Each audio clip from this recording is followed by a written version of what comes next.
Welcome to Weekend Shelf Control with me, Liam, And me, Frankie.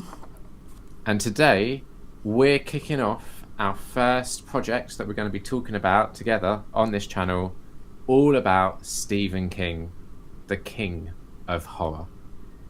So, Frankie, what was your start with Stephen King? How did you discover him? From my mum's bookshelf.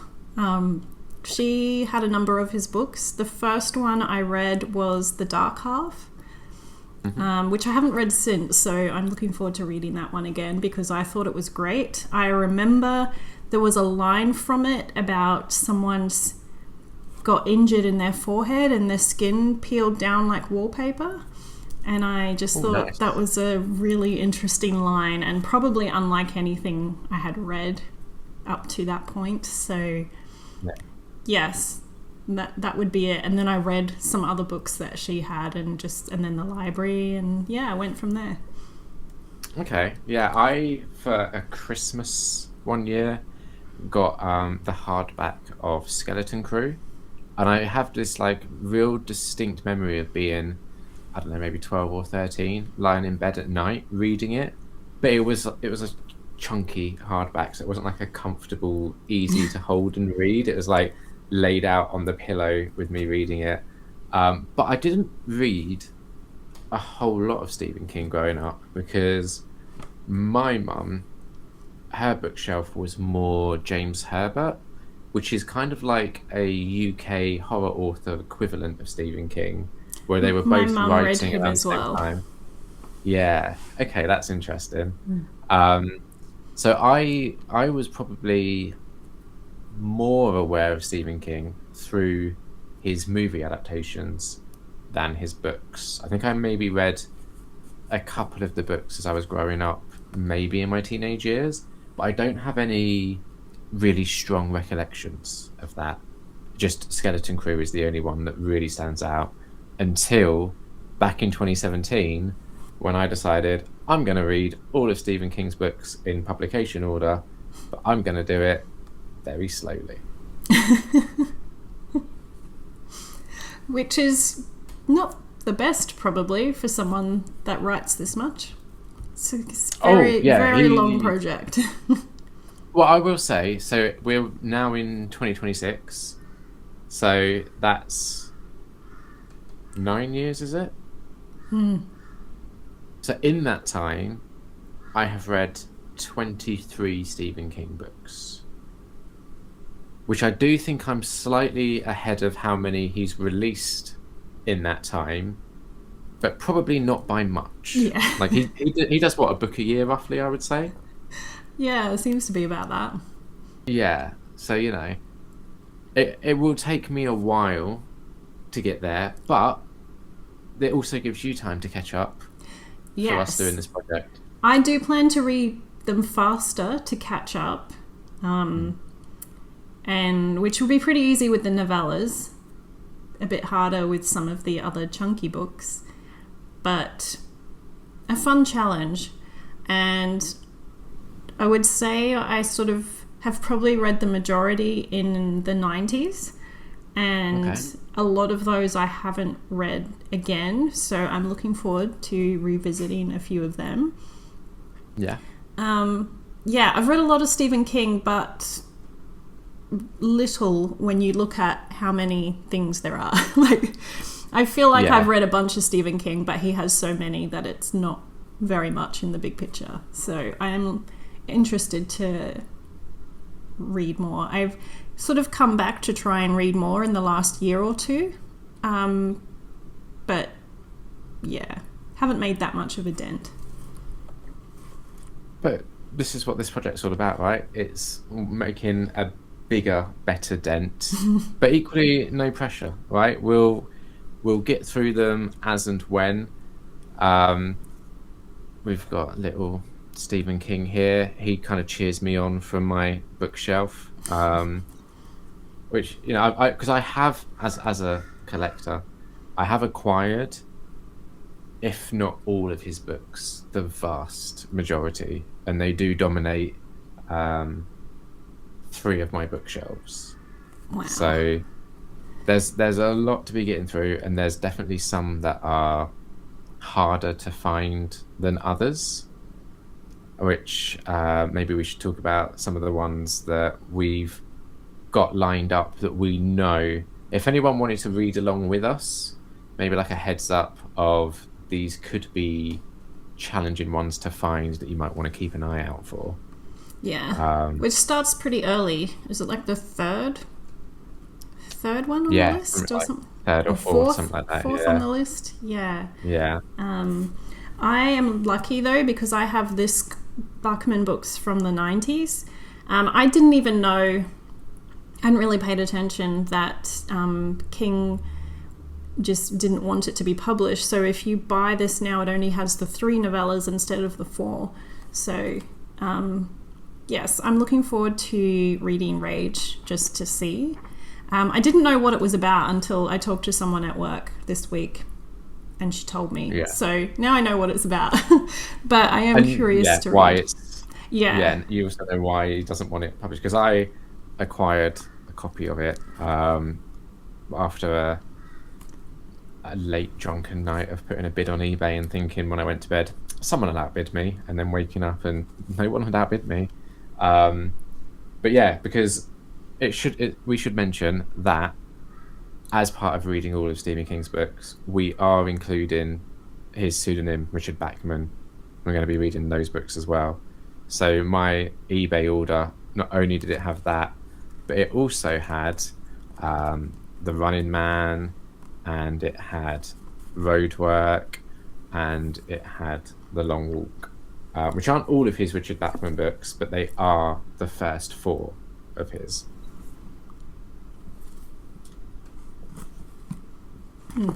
So I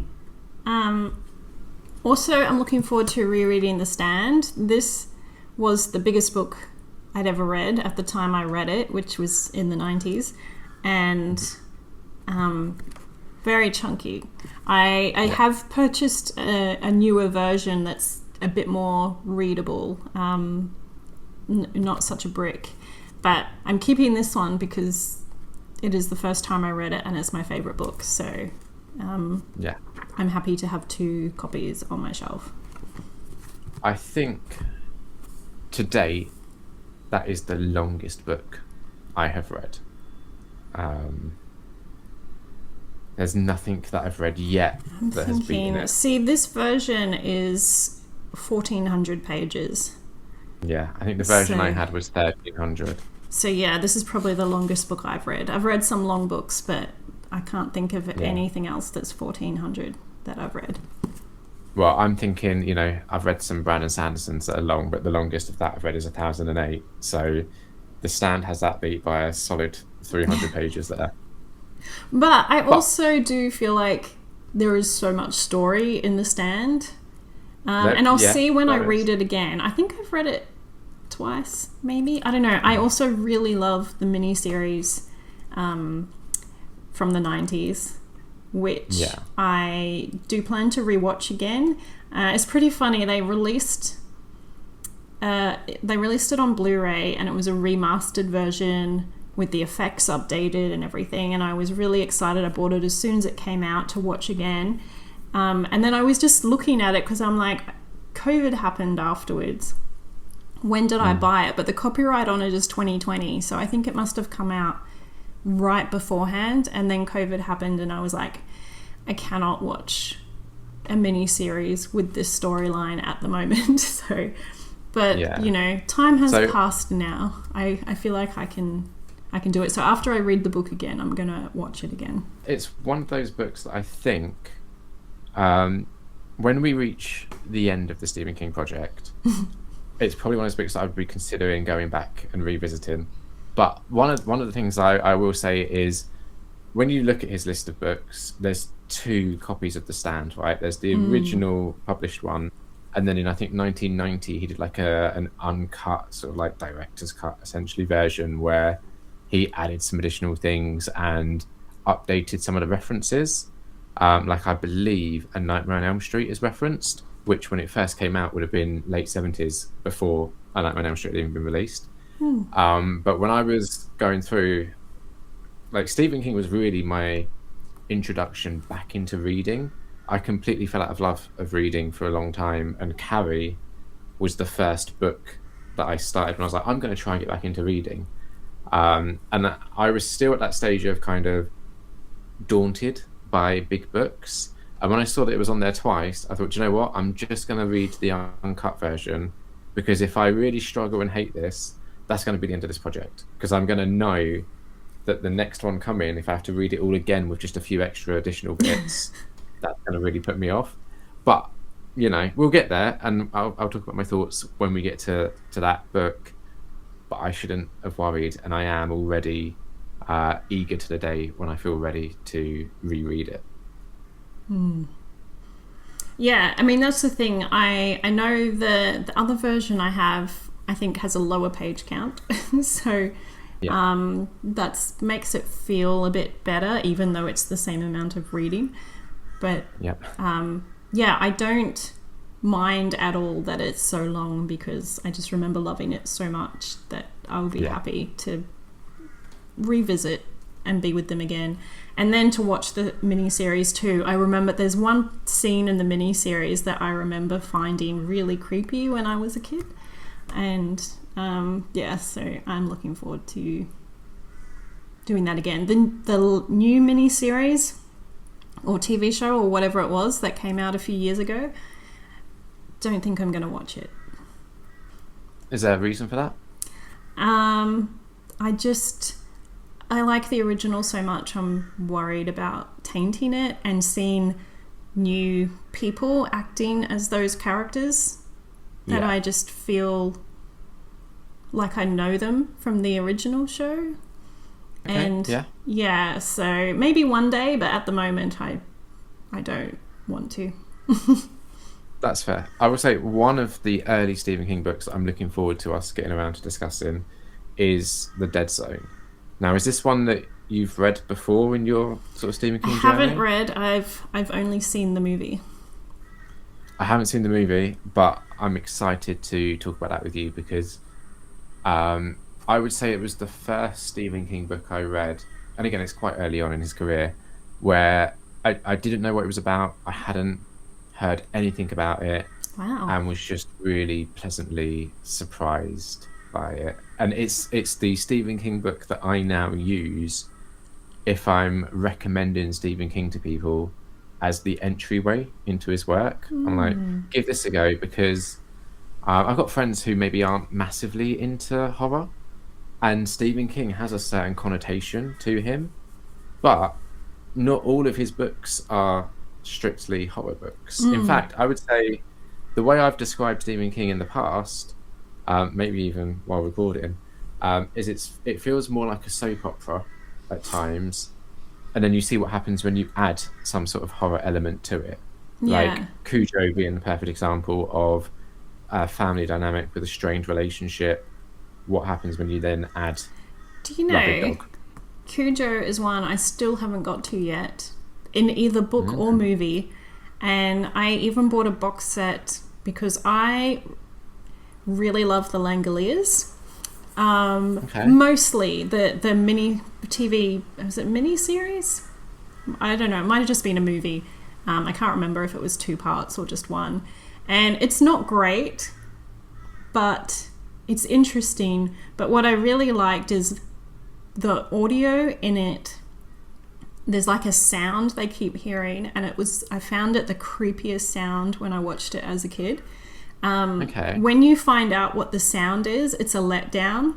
I would love to Right. see a remake of that now, because you need good CGI, I think, Yeah. to tell that story. And so if you had the creepy audio and then had something really good to go with it. But anyway, I bought the set to have the Langoliers, and Cujo is one of the other, I think there's 4 movies. And Cujo's there, so it's been on my shelf for over a decade, and I still haven't got Okay. around to watching it yet. So, I yeah. I'm curious now how that's going to work in book form. If it's like, if sound is a big element to it, I'm I think interested. I did read, because it's one of the novellas, The Langoliers, and I'm Yeah. pretty sure I read it because I liked the movie or Okay. miniseries. But I don't remember it. I don't remember what I thought of it, so Yeah. it'll feel probably like reading it the first time. But yes, it would be interesting. There's a few I'm looking forward to getting to. I remember Insomnia. Have you got to that one yet? No, I haven't. That one I read early on because I don't know if I think my mum had that one on her shelf as well. And I just remember thinking it felt less horror. It was a really interesting story, but it almost felt like a bit too adult for me at the time with the sort of what it was saying. And so Okay. I am curious. I liked it a lot, but it Yeah. just there was just something about it and what Mm. the main sort of story was. And so I am curious to read that now as an adult and see how it Yeah. goes. I'm definitely curious to see if once you've kind of read a few of them now, if you kind of agree with my assessment of it being like a soap opera with some horror thrown in. I'm really curious if you're gonna like agree or disagree with that because like I've got my mum reading Stephen King now, so I'm kind of vetting them for her, and I'm like, oh, this is a good one, you might like it. So she's obviously I started her with The Dead Zone. She has read Cujo because what I didn't realize until I started reading it is Cujo is also a sort of sequel to The Dead Zone in that there are Ah, some recurring I characters. didn't know that. Yeah, Well, then which I there's thought that was whole fun. Dark Tower thing, isn't there? Yeah, so my next Stephen King read is the second Dark Tower book that I would like to get to soon Yeah. because But isn't there a it's been a thing that while. the characters kind of cross over into Yeah, other I think so. non-Dark Tower books? So I guess that's one good thing about reading in order is if there's anything like that going on, then you are picking it up as you go. Hopefully. I mean, Well, if you're yeah. reading it as slowly as I am, there might be stuff that Well, I'm I'm overlooking. hoping that you might speed up a little bit because it's a special project now. Well, I mean, you've we'll got see. plenty of time because I still have to Yeah, catch up, obviously. It's good you're reading slow while I'm catching up. yeah. I We'll I think see I'm how long it takes averaging. me. That's what if I'm on 23 Stephen King books and it's taken me 9 years, I'm averaging what, just under three a year. Okay, well, I'm planning to average one a month. Obviously, when I'm reading The Stand, it's going to take longer, but then the We've got two novellas will years be before you shorter. even catch me up. Then. Yeah, exactly. So Yeah. you've got time to get used to the idea of maybe picking things up a bit. Because, We'll I find mean, out. 'Cause, there's a lot of things on the list, so, yeah, it's and for going to take me, us a very long time, so we don't want to take an extra long time. no. Although I will say one thing for me, and this is the reason why we have so many, or I have so many book projects on the go, is because I really don't want to burn out on any sort of like one Oh author. So yeah, like, I'm not saying we'll go one a month or whatever when I catch yeah, up, but just maybe like one a one a quarter. quarter. Yeah. Yeah, I could get my head around that. I think. Yeah, and then there's going to be some short story collections, so Yeah. they're like can space. Oh, that's a question. I know you're one book at a time. If you're reading a Hmm. short story collection, does that count as one book and you can't read anything Yes. else? Yeah. So I just work my way Okay. through the. But what I tend to do with a book like that is I'll do like a short story a day or something. Yeah. Okay. Well, we should wrap this up because it's just our intro episode. Yeah, Um. but excited to read more Stephen King Yes. and to talk about more Stephen King. And if anyone is watching and wants to join in, just we're starting with Carrie. The videos will all be added to a playlist, so just jump in, and you don't have to read it in order like we are. You can just jump around, figure out which Yeah. ones you think sound We don't interesting. have a plan, but we'll try to mention in our other videos when we feel like we're going to have a book finished. Like I said to Liam, I'm going to have Carrie finished by the end of Feb so we can Yeah. record then. So, yeah, we'll figure it out. Here's a question for you: are we going to rank them as we go? I think that would be fun. Okay, let's Just do that and then. also because we can see how our rankings relate to each Yeah. other and or compare to each other. and just, yeah, I think it would be interesting to, I've never done this with anyone, to be reading the same things and then comparing exactly. I've done it with movies, not with books. Yeah, it'll be fun. Cool. All right, well, let's finish this up so we can get talking about Carrie in our first discussion video. I'm excited to get the conversation going. All right, so if you want to join us or talk about King, comment below, and then hopefully join us on our journey. Our Carrie video will be up very soon. And that'll do. This is it. This is it. That'll do.